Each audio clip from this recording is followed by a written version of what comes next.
હાલો જય શ્રી કૃષ્ણ. કેમ છે બધા? મજામાં ને? આજે આપણે 11 છે તો સાબુદાણાની ખીચડી બનાવવાની છે. તો એની અંદર આપણે પાણી કરી દઈએ. આ સાબુદાણા છે એ બુડબુડા કરવાના છે. જો આ બુડબુડા કરી દીધા છે તો આની ખીચડી બનાવવાની છે.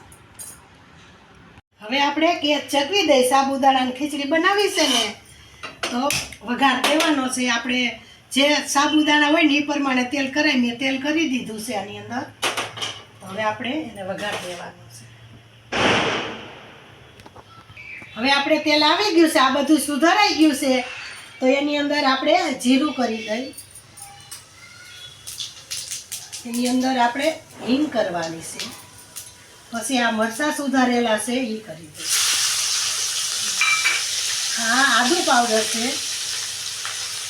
હવે આપણે એની અંદર બટેકા કરી દેવા.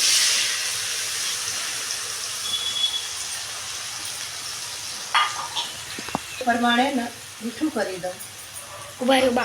હવે જોઈ પ્રમાણે મીઠું કરી દેવાનું. હવે એને આપણે હલાવી નાખીએ.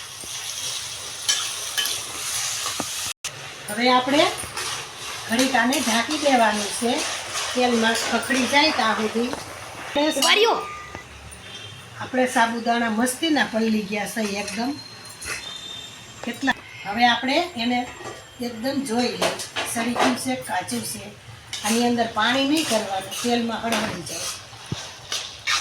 એકદમ સરસ થઈ ગયું છે. હવે આપણે એની અંદર સાબુદાણા કરી દેવાના છે.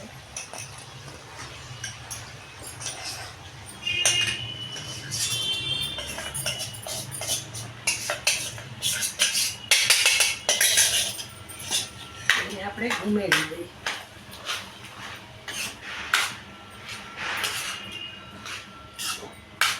ગેસ ધીમો કરી નાખ્યો છે. ધીમું કરી દેવાનું છે.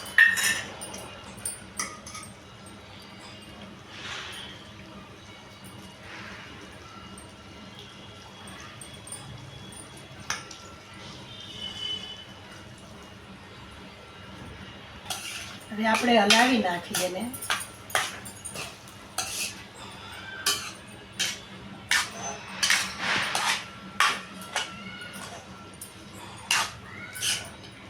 હવે આપણે ગેસ બંધ કરી દઈએ. ખીચડી તૈયાર થઈ ગઈ છે. એને નીચે ઉતારી લઈશું અને એની અંદર જીરું પાવડર કરી દેવાનું છે. આપણે હલાવી નાખીએ.